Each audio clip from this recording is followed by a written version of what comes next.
Welcome to EPG Pathshala. I'm Dr. Swati Biswas from the Department of Islamic History and Culture, University of Calcutta. Today we are going to discuss from the paper Economic History of India, the module Mughal Empire, System of Agricultural Production. We have to understand that agriculture was the mainstay of the people and also the largest income drawer of the state. The mighty Mughal Empire expanded because of the tax system that prevailed then. The main aim of the state was to appropriate the surplus of the agrarian mass, and we also have to understand that this tax was collected in a regressive manner. Now, the tax was huge and could only be drawn from an agricultural system which works perfectly and improved with time. But of course, this did not mean that it improved also the status of the agriculturists. This mode of agriculture improved people who collected the tax was organized, but necessarily the status of the agriculturists did not perhaps improve. At least the sources does not confirm it. Now, in this module, our objective would be to see the general condition of agriculture that prevailed, the components of agriculture, that is the seeds, fertilizers, irrigations and the new crops, how that evolved, the development of horticulture and sericulture during this period, the yield of agriculture and peasant mobility, and the reason for dislocation of agriculture, if any. Now, initially, we have to understand that Mughal Empire was a vast geographical zone.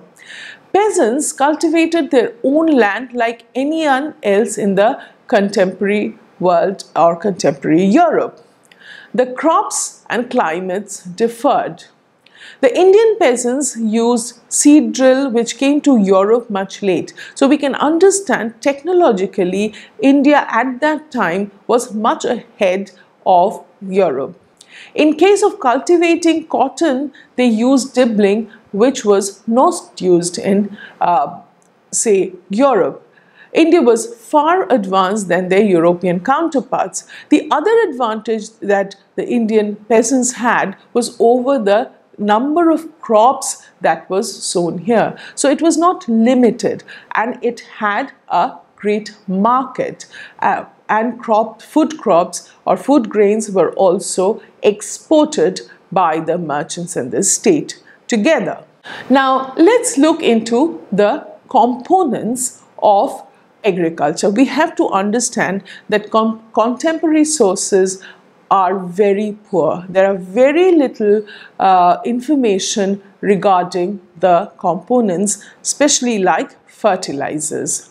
The information regarding the fertilizers is inadequate, but we can understand that the coastal areas surely use fish bones as manure, because this was something that was done traditionally over a long time, and the Mughal period would not be any exception.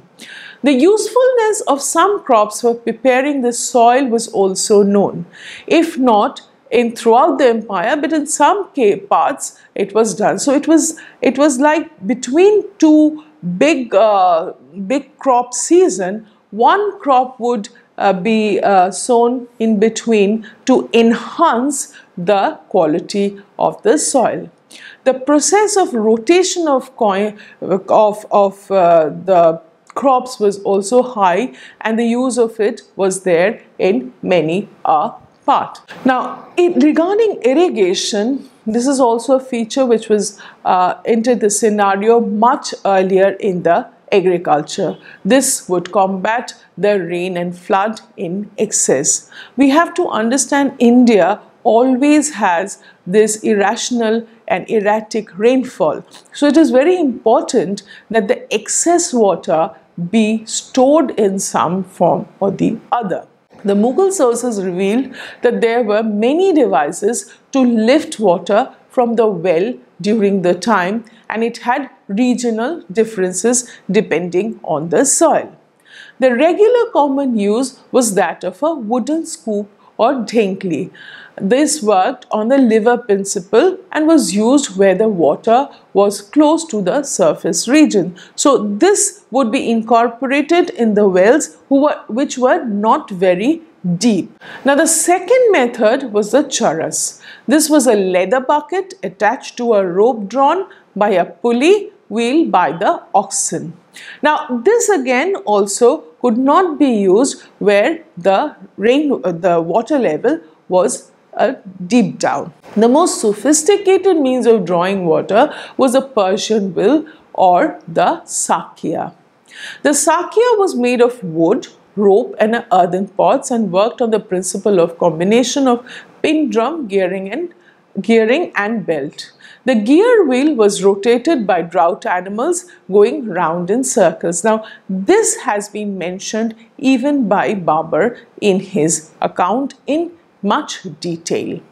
In North India, wells were non-masonry types because they were cheap and easier to construct, and it could be even used by ordinary cultivators. So the process was either these wells were constructed by the village itself or a group of peasants, or maybe the headman took the initiative of building these non-masonry type of wells. These wells were dug in one season and then usually they were abandoned. The brick-line wells belong to the category of kohar or deep wells. Now the wells were large in number compared to the present day, since the surface water was much higher in these regions at that point of time.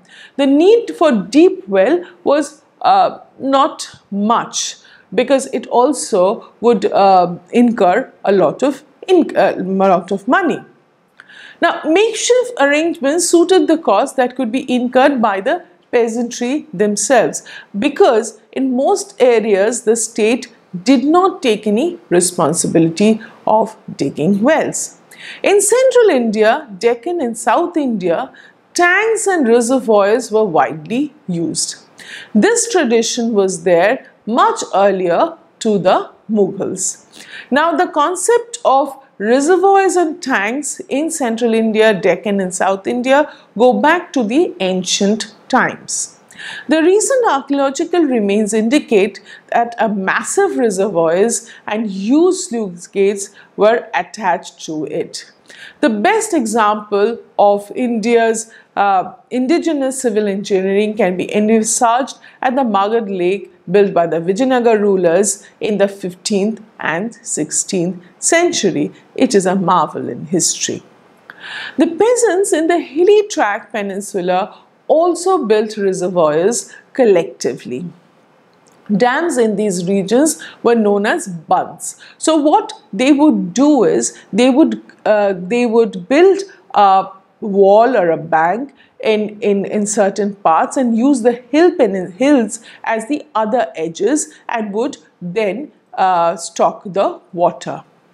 The area under irrigated cultivation is of course difficult to ascertain, but definitely the area was large. Now we know that even during the time of Delhi Sultanate, a large part of North India came under irrigational land. The state sometimes took much initiative in this respect, at least in those areas from which it incurred more money. The Upper Gangetic and of the Indian Valley regions, canal was popular from the time of Delhi Sultanate, and we know that the Tughlaqs, especially Firoz Tughlaq, took special initiative to build these canals for particular crops like grapes. Most of the large canals were very impressive, and even compared to the time, Shah Jahan's Nahar-e-Faiz was exemplary, and it was about 150 miles in length. It took off from Yamuna river at its source in the hills, and then it went southwest and then moved up to southeast and met the mother river again very close to Delhi, and it supplied water to the whole region, which was popular for at least 3 crops a season. The Mughal canal had some deficiencies. Most of the canals run above the surrounding plains, and thus the water could be obtained from them was limited for irrigation. Wells were more preferred during this time because of the cost. They were cost effective and could be easily built. From the account of Abul Fazl, it is noted that in the Suba of Lahore, wells were mentioned as a source of irrigation and not canals. So later the importance of canals in western Punjab of course rose. So we can understand the irrigation, the methods of irrigation differed from region to region. It depended on what kind of an economic zone that region would fall, whether and sometimes the peasants were in a position to build irrigational means, but sometimes they had to be supported by the state, and honestly the state support was very, very limited. Now let's move to the crops that were grown during this time. The essential feature of the agriculture during Mughal period was a huge amount of food and non-food crops that were grown by the peasants. We have to understand that the tax system was very high, and therefore the peasants had to give a lot to grow crops to meet this tax system. Aini Akbari gives a list of 16 types of rabi or spring crops that were grown in Suba Agra, and the state fetched revenue from all 16. He also mentioned 3 other crops which did not grow in this region. Now he also gives a list of about 25 autumn or kharif crops. He mentions 2 which were not grown in this area also. And estimates show that almost 41 types of crop grew in the region in 1 year alone. So the variety of the crops was an essential feature of this agricultural pattern. Abul Fazl, in his Aini Akbari, noted that in Suba Delhi, 17 rabi crops and 26 kharif crops grew. Now all these informations were also used by the British during compiling their own report. Some of the crops of course grew in very small area, and the number of crops raised by an average peasant must have been very less, because we have to understand the holdings by smaller peasants were really very small. Even then, a khasra or revenue record in 1796 in the region of eastern Rajasthan revealed that during Kharif season, 9 out of 38 cultivators grew more than 5 crops on their land, while 11 of them cultivated 2 or 4 crops. So in a contemporary world, this is really very impressive. This of course did not include all the crops that was needed. Another feature of this agriculture was the introduction of sericulture. Sericulture improved a lot during this period. Sericulture was a revolutionary introduction in areas like Bengal. It was unknown in the 15th century. By 17th century, Bengal was one of the largest producers of silk in Asia, and it fetched a lot of money from outside. It was one of the important export goods of India. And Bengal silk was imported by remote places of Russia, Europe, and even most parts of Asia, of course. The quality of silk in this region was also noteworthy. This was not the rough silk that was found earlier. These are called the pure fine silks of Bengal. Now, during this time, during Mughal period, new crops were introduced in this land. New crops not only added the variety to the existing crop, but also fetched a lot of money. In the 17th century saw the introduction and expansion of two major crops like tobacco and maize, which came from the New World. The cultivation of tobacco in the subcontinent was remarkable.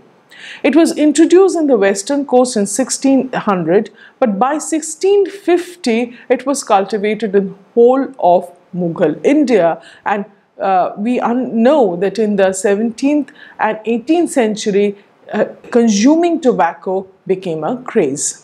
Maize, it is believed to be confined in the region of Maharashtra and became popular in the rest of India shortly before the beginning of the 19th century. Though in eastern Rajasthan, maize was grown as a common crop. Jute was relatively less grown, but sun hemp was more in use and provided the needed fiber. Jute, of course, became popular in the early 19th century, and it was a crop that was much insisted by the British colonizers.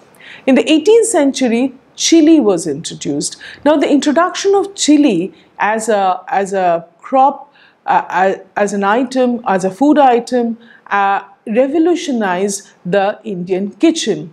This was an item for the first time which introduced in a common man's house, spiced the food. The quality of the food changed from this time.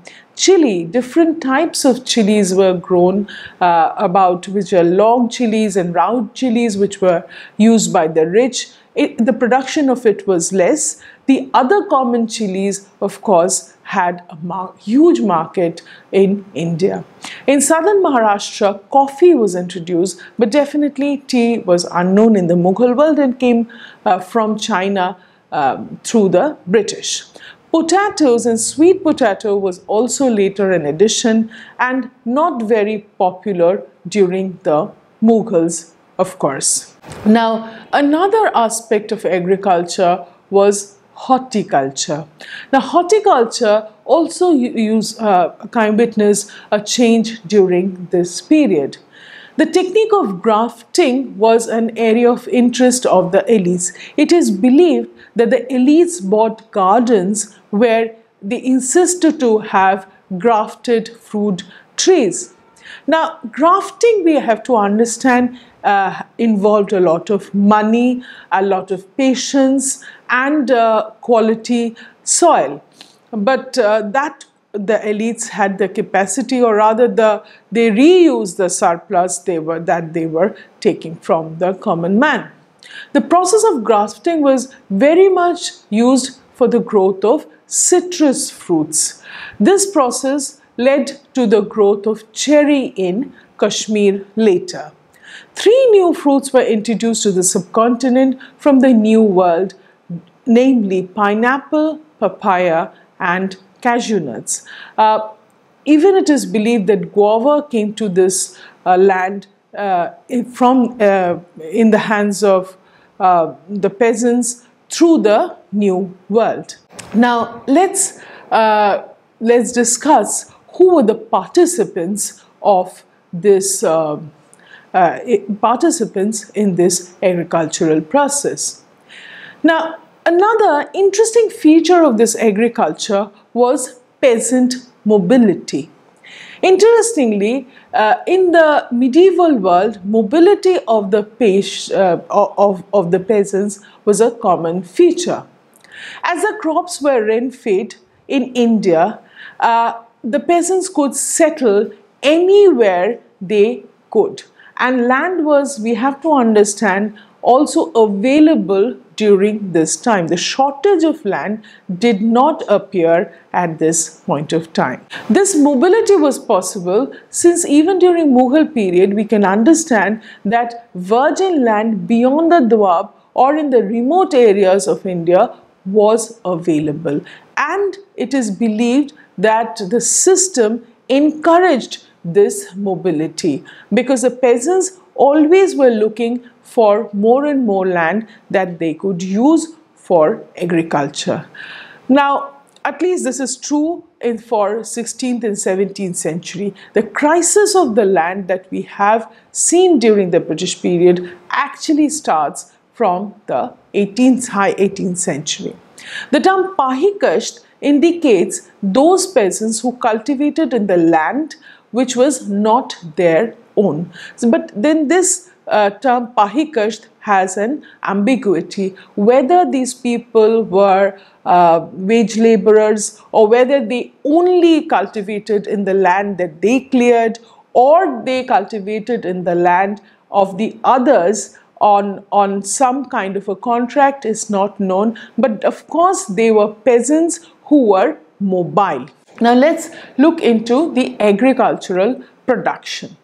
It is important to discuss the yield of the crops. We have to understand the information regarding the yield of the crop is very limited.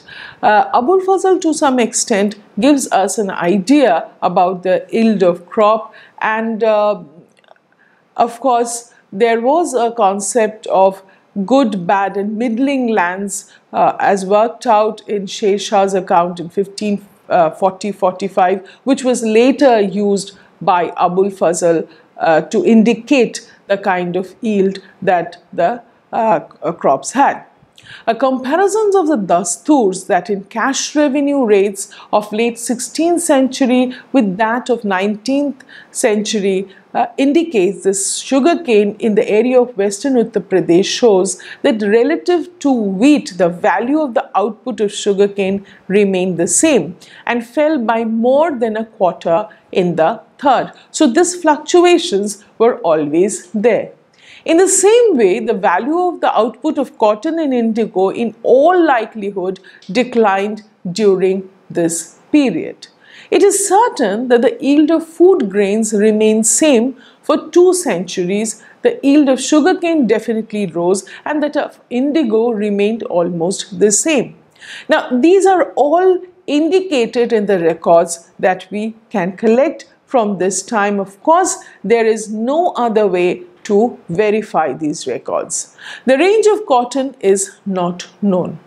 There has not been much change, though it may seem that during the Mughal period only the best land was put under cultivation, but surely that was not the trend in the 19th century. So therefore in the 19th century any land could be grabbed for cash crop production. The productivity per head was definitely higher compared if you compared between 16th century, 19th century or even for that matter early 20th century. The availability of land was greater during Mughal period, so therefore the per capita yield would be more. By the time it was 1900, the land holding reached optimum level. Though it can be assumed that the larger average holding would require a greater number of cattle. The large number of cattle would then reflect larger quantity of milk products. So these are the inferences that one can draw from the reports, or rather the informations that from the contemporary accounts. The caste-divided society of India did not allow large holdings to lower caste people, and there was a huge difference in the size of the land holdings within the same village.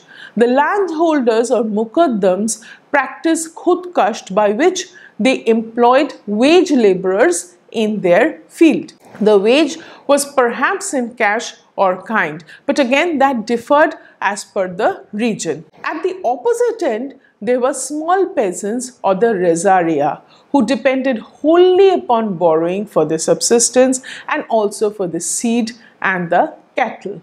They also have to be considered as part of the peasantry.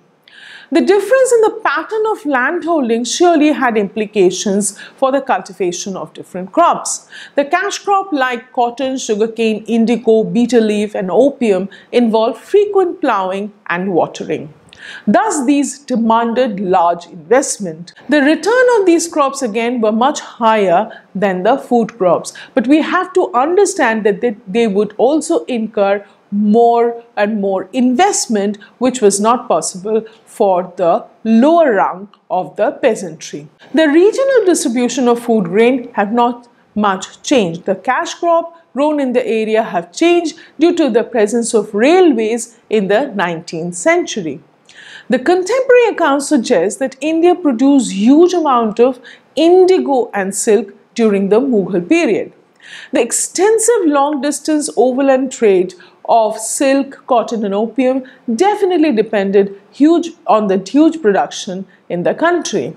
The size of agricultural production and the impressive per capita income does not mean that agricultural activity run very smoothly, and it, of course, as we have discussed, was very, very region-based. The natural and man-made disruptions were serious interruptions, and the violent setbacks of the agricultural world was a very, very common feature. Now, why did the concept of dislocation of agriculture happen? One is the untimely rain that has been a matter of concern in the agrarian life.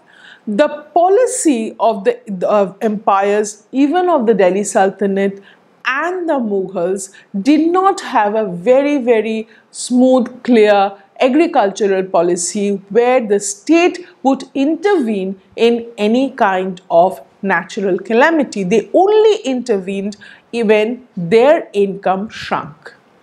The famines would create havoc in the villages by diminishing population to dismal number. The second factor that posed immense dislocation was the agrarian exploitation.